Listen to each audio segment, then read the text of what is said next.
부활전 2024 두 번째 요한복음 20장 18절 말씀 같이 하겠습니다.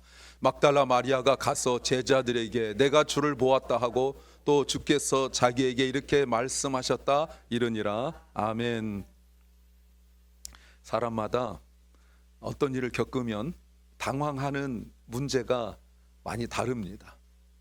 사람마다 각자 또 형편도 다 다르고 똑같은 형제를 할지라도 또 부부를 할지라도 놀래고 반응 보이는 게 다 달라요. 그런데 이때 당시에 정말 제자들과 주님을 따르던 사람들, 막달라 마리아 특별히 이런 사람들이 정말 당황스러운 게 뭐였겠어요? 주님께서 그렇게 힘없이 저항도 하지 않고 그냥 십자가에서 죽어버린 일이었죠.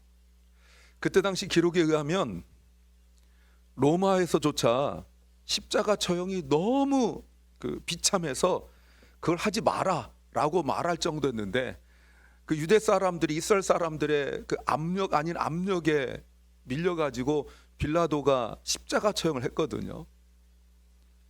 더군다나 십자가 처형은 이스라엘 사람들에게 저주받은 증거이기도 해요. 나무에 달린 자는 다 저주받았다, 이런 것이 성경에 기록되어 있었거든요. 근데 예수님이 그렇게 따른 사람들이 많고 이런데도 아무런 저항도 하지 못하고 그저 십자가에서 못 박혀 죽어버리고 말았을 때, 여러분 그 당황스러움 또 막 낙심, 절망, 이게 얼마나 했을지 우리는 그 현장이 없어서 잘 모르겠죠. 그리고 주님께서 죽으시고 십자가 달려 죽으신 다음에 무덤에 장사 지내고, 그리고 안식 후 첫날, 오늘날로 말하면 이제 주일 아침입니다. 무덤 앞에서 일어난 일이에요. 어떤 반응일까요? 오늘 본문에서는 세 가지 감정 또는 행동이 나옵니다. 첫 번째 보세요.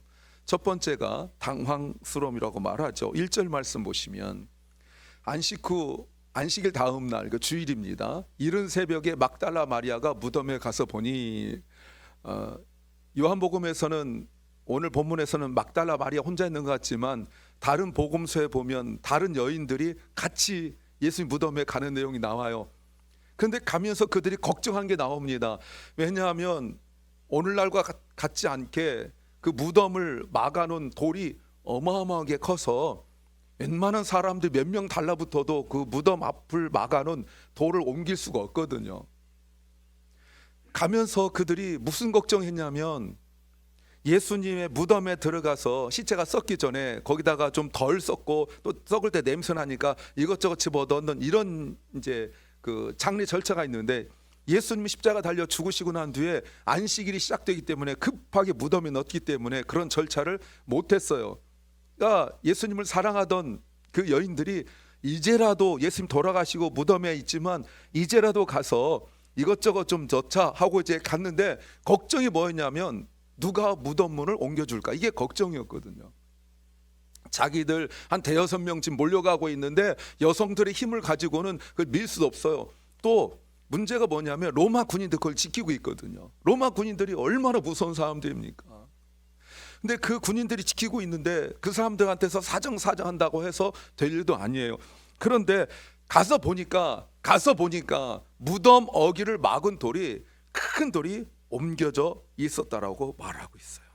자, 그러면 자기들이 걱정하고 염려하던 것이 누군가에 의하여 해결되었으니까 기쁩니까?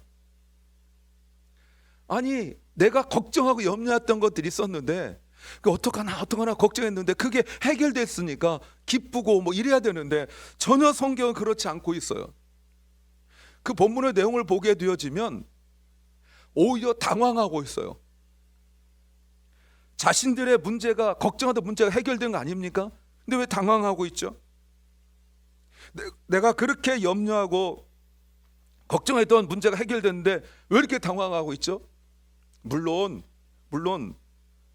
본문의 내용에 보면 무덤 문이 열려 있고 보니까 예수님의 시신이 없어진 거예요. 거기서 온 당황함도 있죠. 당연히 예수님이 죽었고 자기들이 봤거든요. 무덤에 들어가는 걸 봤고 큰 무덤에 돌로 막은 거 봤거든요. 그렇다면 그들은 분명히 예수님의 시신이 그 무덤에 있을 거라고 생각했어요. 근데 없어진 거예요. 그들의 생각이 뭡니까? 마리아 생각이 뭡니까? 예수님은 죽어야 됐고 죽어 있어서 시체로 무덤에 있는 거였거든요. 당황스럽죠. 그래서 마리아가 얼마나 당황했는지가 성경에 나와요. 물론 당황이란 말은 뭔가 내가 기대했던 것들이 잘 이루어지지 않을 때, 또는 뭐 내가 뭔가 중요한 일을 실수했을 때 하는 당황이 있습니다. 뭐 예를 들어서 제가 중학교 때 성경 암송대회를 나갔는데 전에 한번 말씀을 드렸던 것 같아요. 성경 암송대회 나갔는데 사실 중학생이 이런 성경을 보고 고린도전서 15장이었습니다. 부활장이었거든요. 외우는 게 보통 어려운 게 아니에요. 용어 자체가 어려워요. 근데 어느 날 이렇게 보니까 내 친구가 학교 가서 보니까 너무나 쉬운 말로 돼 있는 거예요. 이 개역 뭐 한글 이런 거 아니었죠. 뭐 쉬운 성경 비슷한 거였나 봐요. 그거 보니까 너무 쏙쏙쏙쏙 잘 외워지는 거예요. 그래서 그거를 이제 통째로 다 외웠죠. 제가 또 그때는 지금은 잘 못 외우지만 그때는 딱 보면 외웠어요. 그렇게 알아요. 그냥 그렇다고 해주세요. 그냥 딱 보면 딱 알았어요. 딱 보면 딱 외운 적이 있었어요. 근데 저만 나가는 게 아니라 뭐 각 기관별로 뭐 다 나서는데 앞에 서는 사람들이 나하고 다른 거예요. 나 분명히 성경책 외웠는데 줄줄줄 외우는데 앞에서 내가 일본 나간 게 아니라 앞에서 뭐 집사님들 뭐 형들 누나들 나가서 암송하는데 나하고 다른 거예요. 드디어 내 순서는 됐죠. 그러니까 급하게 외우기 시작하는 거예요. 이제 아니 그동안 한 2달 외웠던 거 버려버리고 성경책 펴가지고 막 외우는데, 여러분 그때 어른들 말로 이런 표현 좀 그렇지만 똥줄 탄다고 그러잖아요. 그렇죠? 그런 게 있어요. 그러니까 막 마음은 급하지, 그렇게 잘 외우던 게 안 외워지지. 아니 앞에 나갔는데 1절부터 그 생각하다 보니까 생각이 안 나는 거예요. 여러분 때 제일 얄미운 사람이 누군지 아십니까? 이런 때 안 해봤죠? 이런 제일 얄미운 사람이 괜찮아, 제일 얄미워요. 나는 하나도 안 괜찮은데 괜찮아 이런 사람이 제일 얄미워요. 괜찮대요. 난 하나도 안 괜찮은데. 아니면 앞에 앉아가지고 좀 불러주든지. 그래가지고 버벅대다가, 여러분 제가 보기에 순신하게 생겼지만 욕심이 되게 많거든요. 그런데 못 외우니까 막 성질나니까 눈물만 나는 거예요. 눈물 나는데 어른들은 은혜 받아 눈물 흘린 줄 알고 막 그런데 은혜 받아서 억울해서 눈물을 막 흘렸는데, 목사님 그거 보고 감동 받았잖아요, 장로님들이. 그래서 제가 그 없는 상도 받고 막 이랬단 말이에요. 근데 그게 얼마나 제가 그랬는지 지금 이 나이 먹도록 그게 생각이 나요. 근데 여러분, 마리아도 무덤에 열린 것이나 예수님 시신이 없어진 것이나 자기 생각대로 되어진 것이 하나도 없을 때 마리아는 당황하고 있어요. 근데 정말 그 문제일까요? 여러분 제가 외웠던 것이 잊어버린 것, 헷갈린 것, 그 정도 혼란스러움, 혼동스러움 그 정도가 아니라, 마리아가 무덤 문이 누가 열려주나 이랬는데 무덤이 열려 있었죠. 예수님이 시신이 거기 있을 줄 알았는데 없어진 것, 여러분 그것 때문에 당황했다고 지금 말하는 것이 전부일까요? 여러분 성경은 마리아가 진짜 당황했던 이유를 말씀하십니다. 9절 말씀이에요. 9절에 아직도 그들은 예수께서 죽은 사람들 가운데서 반드시 살아나야 한다는 성경 말씀을 깨닫지 못했기 때문이라고 설명하고 있어요. 내가 생각한 대로 안 되고 내가 기대한 대로 그런 것들이 이루어지지 않아서 당황하고 있는데, 성경은 분명하게 얘기해요. 그게 아니래요. 내가 기대한 대로, 생각한 대로, 내가 원한 대로 이루어지지 않아서 당황한 것이 아니라 그들이 예수 그리스도의 부활을 믿지 못하고 말씀을 깨닫지 못했기 때문이라고 말씀하고 있어요. 여러분 세상 사람들도 우리 그리스도인들도 다 똑같이 놀라는데, 세상 사람들과 달리 우리 그리스도인들의 당황하고 놀래고 힘든 일들, 뭐 뭘 잊어버리고 이 정도가 아니라 내 인생의 정말 중요한 일들 속에서 당황하는 일은 예수 그리스도의 부활하심을 믿지 못하고 말씀을 깨닫지 못하고 잊어버렸기 때문이라는 것입니다. 그래서 마리아를 통하여 우리에게 보여주는 게 뭐예요? 예수 그리스도의 죽었다가 다시 살아나신 부활을 믿지 못하는 그런 사람들이 당황하고 힘들어하는 거 보면, 내가 원한 대로, 내가 생각한 대로 되어지면 그것도 걱정 염려고, 되어지지 않아도 걱정이니 이래도 걱정 저래도 걱정, 그렇다 그 말입니다. 일어나지도 않은 일도 걱정, 걱정된 것이 해결되어도 걱정. 왜요? 왜 그래요? 그리스도의 부활을 믿지 못하기 때문에 그래요. 그러니 평상시에는 내가 생각한 대로 경험 많고 실력 있고 능력 있고 돈 많고 높은 지위 있고 이러면 해결할 문제가 되게 많거든요. 그래서 우리가 그렇게 몸부림치면서 살아가는 건 아니겠어요? 미국까지 와가지고. 그런데 정말 내 인생에 돈 가지고도 권력 가지고 지위 가지고도 경험 나이로 안 되는 것들이 있단 말이에요. 그런 것들은 왜 그러냐? 그리스도의 부활을 믿지 못하기 때문에 그런 거예요. 그러니 신앙인이라 하면서도 언제나 자기 힘으로 살아가려 하고 자기 인생을 자기 뜻대로 살아가려 하니 얼마나 힘드냐고 말하는 거죠. 내 당황이 당황으로만 그치지 않아요. 그 다음 단계가 있어요. 그 다음 단계 두 번째 보세요. 슬픔입니다. 11절 보세요. 마리아는 무덤 밖에 서서 울고 있었다. 계속 울고 있었다는 거예요. 다시 살아나셔서 무덤에 있지 않은 예수님의 시신이 없어졌다고 생각한 마리아는 이제 당황함을 넘어서서 슬프고 계속 울고 있어요. 여러분, 이 말이 무슨 말입니까? 이거를 제가 좀 문맥에 맞게 좀 설명한다면, 마리아는 무덤 밖에 서서 우는 것밖에 할 수가 없었다, 이 말입니다. 뭐 할 수 있는 게 뭐가 있어요? 부활하셨는데 인류 역사에 일어날 수 없는 어마어마한 부활의 역사 현장이 있으면서 당황하기 시작하니까 슬퍼하고 눈물 흘리는 것밖에 할 수가 없는 거예요. 믿음이 어디 있죠, 여러분? 여러분, 마리아가 그냥 마리아입니까? 그냥 보통 마리아입니까?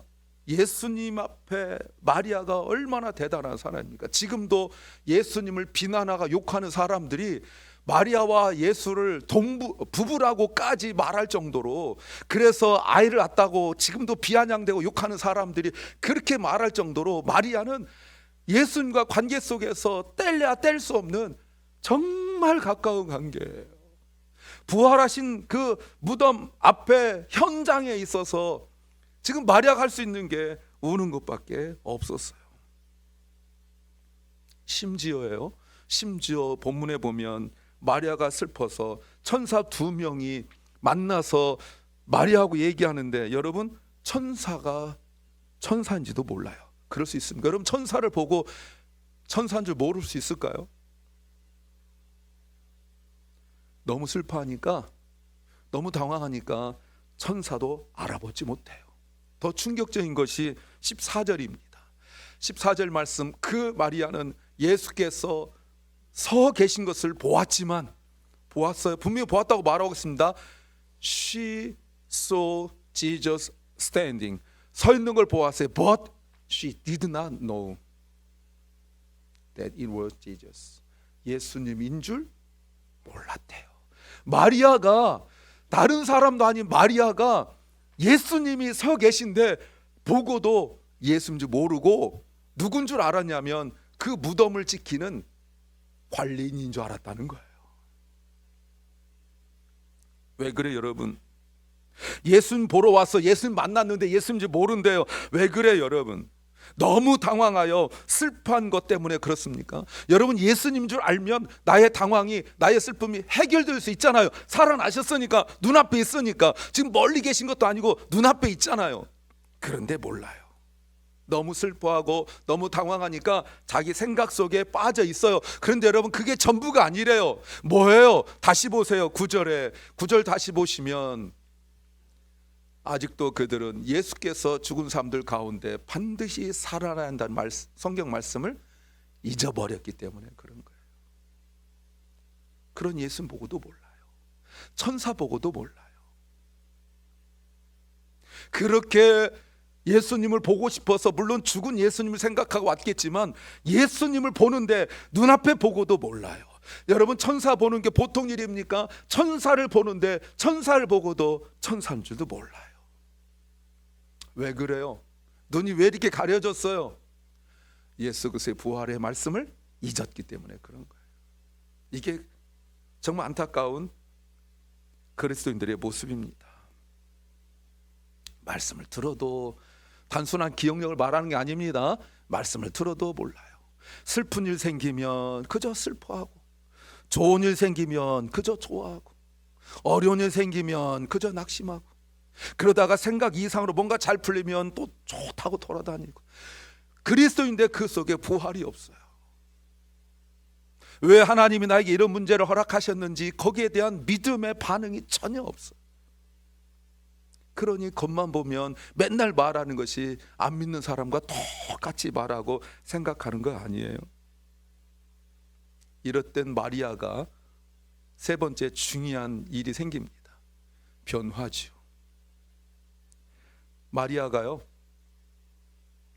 마리아가 제자들에게 달려갑니다.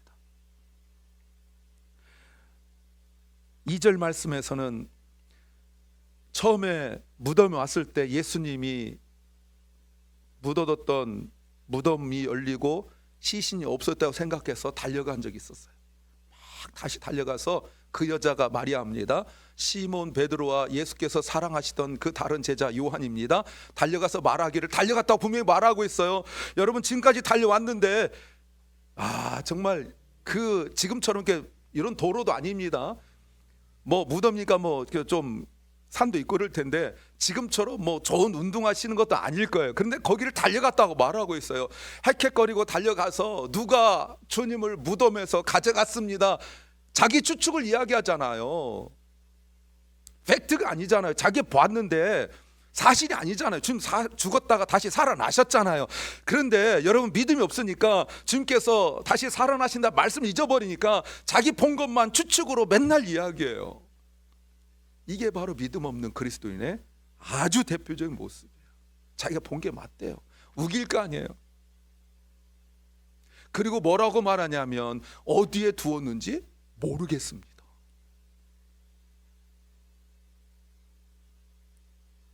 누구한테 직접 들은 것도 아니에요. 자기 눈으로 본 거예요. 확신을 가지고 말합니다. 이랬던 마리아가 18절 말씀 보세요. 18절 말씀에 막달라 사람 마리아는 제자들에게 가서, 잘 보세요. 자기가 주님을 보았다. I've seen the Lord. 내가 주님 보았습니다. And 주님께서 had said these things to me. 나에게는 말씀하셨습니다. 보세요. 아까 제자들에게 달려갈 때는 낙심하고 추측을 이야기하고 자기 생각을 이야기하고 자기가 느낀 걸 이야기하고 맞지도 않는 이야기 막 했잖아요. 그런데 주님 만나서 말씀 들으니까 이제는 자기 추측을 말하지 않아요. 자기 생각을 말하지 않아요. 자기 기대를 말하지 않아요. 들은 것 본 것만 이야기한다 이 말입니다. 여러분, 이게 변화라고 그러는 거예요. 이게 그리스도인 여러분. 마리아가 어떻게 이렇게 변할 수 있습니까? 마리아가 변할 수 있었던 단 한 가지 이유예요. She met the resurrected Jesus Christ. 그 부활하신 그리스도를 만났고 그리고 그의 말씀을 들었기 때문이에요. 이게 변화입니다. 그리스도인의 변화는 뭐 성품이 변하고 이것도 중요해요. 여러분, 참 중요합니다. 태도도 변하고 이거 참 중요해요. 중요합니다. 그런데 그리스도인의 변화는 이게 진짜 변화예요. 전에는 감정대로, 느낀 대로, 생각대로, 또 자기가 뭐 이렇게 뭔가 추측한 대로 이런 것만 맨날 이야기하는데 하나도 맞는 얘기 없어요. 아까 마리아 보세요. 맞는 얘기가 하나도 없잖아요. 근데 이제는 말씀을 들은 대로 안 잊어버린 거 아니에요. 뛰어가다가 이러지 않잖아요. 뛰어가다가 이러지 않잖아요. 예. 자기가 본 그대로 그것만 이야기해요. 여러분, 부활하신 예수 그리스도를 만나서 믿음을 갖고 확신을 갖게 되니까 슬퍼하고 절망하고 당황하고 낙심했던 사람이 오히려 뛰어가서 제자들에게 자기가 예수 그리스도를 만난 이야기, 그리고 그분께 들은 말씀만 이야기하는 거예요. 물론 그 다음 보면 제자들이 그걸 믿지 않습니다. 마리아가 내가 보았다니까, 내가 들었다니까 라고 얘기하는데 제자들이 너 잘못 봤어 라고 말해요. 누가요? 안 믿는 사람이? 누가요? 맨날 교회 핍박하던 사람이? 아니요, 제자라는 사람들이 그래요. 마치 어느 집사님이 내가 주님 만났어요. 목사한테 얘기해. 목사가 네가? 이런 거 똑같아. 야, 웃기는 소리 하지 마. 이런 소리 똑같아요, 여러분. 제자들이라니까요. 베드로와 제자들이라고 제가 말씀드려요. 제가 없는 얘기합니까? 성경에 다 나와요. 보세요, 여러분. 제자를 알지라도, 뭐 어떤 직분자를 할지라도 그리스도 안 만나면, 부활의 확신이 없으면 맨날 딴소리 하는 거예요. 누가 이렇게 변화됐다, 누가 이런 은혜를 받았다 이래도 내가 모르니까 맨날 딴소리 하는 거예요. 자, 서울 안 가보신 분들, 남대문 문턱이 있어요, 없어요? 이런 얘기하면 또 남대문 안 가본 사람들은 문인데 문턱이 없겠냐, 뭐 이렇게 우기고 이런 거하고 똑같다 이 말입니다. 여러분, 우리가 무슨 일 때문에 이렇게 당황하고 불안하고 슬퍼하고 염려하고 그래요? 마리아처럼 우리의 당황과 슬픔이 정말 문제가 커서 내가 기대하지 않은, 예상하지 못한 문제가 생겨서 그럴 수도 있지만, 혹시 그리스도의 부활하심의 그 은혜를 깨닫지 못해서 그런 거 아닐까요? 우리 신앙의 믿음의 선배들이 예수 믿는다는 것 때문에 핍박받고 심지어 죽임을 당하고 이런 일들 많았거든요. 근데 그때 우리 믿음의 선배들이 당황하지 않았던 것은 뭐 맷집이 좋고 뭐 이런 표현 그렇지만 깡다우가 좋고 뭐 이래서 그들이 담댔던 것이 아니라 예수 그리스도의 부활하심을 믿었기 때문입니다. 전에도 말씀드렸지만 매를 맞고 질질 끌려온 그 로마의 총독처럼 높은 지위에 있던 아내가 예수 그리스도를 믿는 크리스찬이었어요. 이제 마지막 죽임을 당하려고 하는 그 상황 속에서 남편이 권력자니까 당신 한 번만 내 말대로 해줘, 한 번만, 그리고 살아나자 이렇게 말하죠. 그때 아내가 남편한테 여보, 내 당신한테 한 가지 부탁이 있습니다. 뭔데? 얘기해봐요. 뭔데? 나한테 빚 좀 갖다 주고 거울 좀 달라고. 내가 이제 주님 만날 텐데 요 모양 요 꼴로 해서 주님 만날 수가 없습니다 하고 이 말 하니까 남편이 이 여자 이제 돌이키기 어렵겠구나 싶어서 빚과 거울을 갖다 줘요. 그래서 거기서 수많은 로마 사람들이 쫙 막 구경하고 있고, 옆에서 로마 군인들이 있는데 남편이 워낙 높은 사람이 그러니까 손 못 대고 있을 때 그 앞에서 구람이 없이 찢어진 옷이지만 단정하게 옷 매무새를 가다듬고 거울 보면서 빗으로 싹 빗고 이제 됐습니다. 내가 이제 주님 만날 준비 됐습니다. 어떻게 그렇게 할 수 있는 거예요? 예? 그리스도의 부활하심을 믿기 때문에 그래요. 우리 그리스도인들이 2000년 역사 속에서 지금도 북한이나 뭐 공산권, 이슬람권의 핍박이 어마어마한데 흔들리지 않을 수 있는 것은 핍박이 약해서가 결코 아닙니다. 견딜만 해서가 아니에요. 부활하신 그리스도를 믿기 때문에 그래요. 근데 오늘날 그 정말 미국 같은 땅에서, 한국 같은 이런 좋은 환경에서 우리가 살아가면서 염려, 걱정, 근심 또는 즐거움, 어떤 희락 이런 것만 막 빠져 있다 보니까 천사가 눈앞에 있어도 모르고 부활하신 그리스도가 옆에 있어도 모르는 영적으로 무뎌진 인생을 살아가고 있는 것 아니냐 그 말입니다. 그러니 그 문제의 핵심을 보지도 못하고 그저 모든 것들이 좋았으면 하는 그 마음속에 그냥 막 희망으로만 부풀어 있는 거 아니냐 이 말이죠. 자, 그림 하나 보여드리죠. 쿠르베라는 사람의 돌 깨는 사람들이라는 그림이에요. 예. 1849년 작이죠. 이때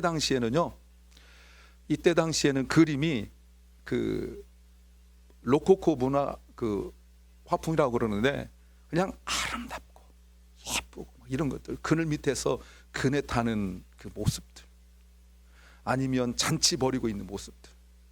뭐 이때 당시 뭐 그림들이 대부분 그랬지만 여성들 그게 뭐 나체 이런 걸 많이 그렸잖아요. 그것도 그 현실적인 이런 몸매는 없어요. 그런 그림 제가 말한 거 아닙니다.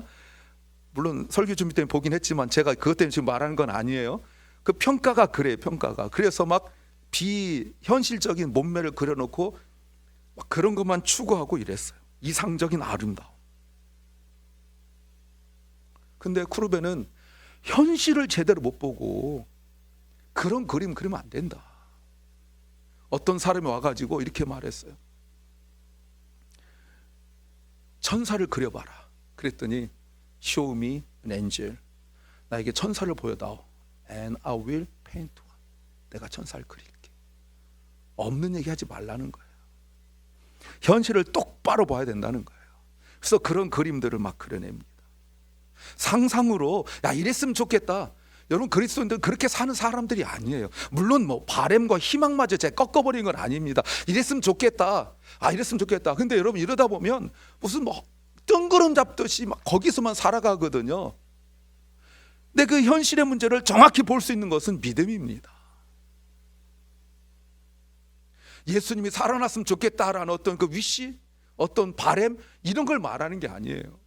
우리의 진정한 우리 설교 제목처럼 부활이 우리의 희망이 될 수 있는, 그건 진짜 믿음이 아니면 말할 수 없는 거예요. 내가 우리 그 믿음의 선배들처럼 그 죽음 앞에서, 정말 그 고통 앞에서 재산을 빼앗기고 때로는 자신의 모든 것들을 빼앗기고 이런 상황들 속에서도 그들이 무너지지 않을 수 있었던 것은 이거 뺏겨도 또 다른 게 있고 이래서가 아니에요. 내가 목숨이 뭐 메두사처럼 막 몇 개 있어가지고 내가 이거 막 죽고 나면 또 다른 목숨 살아가고 이것이 아니라, 나는 죽을 수 있는데, 나는 재산 빼앗길 수 있는데, 나는 고통 당할 수 있는데, 나보다 먼저 부활하신, 죽음에서 부활하신 예수 그리스도를 믿는 믿음으로 내가 주님과 함께 부활할 거라는 그 믿음을 가지고 살아갔다, 그 말입니다. 감정, 상황 때문에 눈이 가려워져서 그저 좋은 것만 바라보고 그 생각만 하고 살아가는 사람들이 아니에요. 그래서 그리스도인들이 그 핍박을 받으면서도 힘들고 어려운 사람들 가서 도울 수 있었던 것은 여유가 있고 넉넉해서 그런 것이 결코 아니라 부활하신 그리스도 한 분 믿는 믿음으로 한 일인 줄로 믿습니다.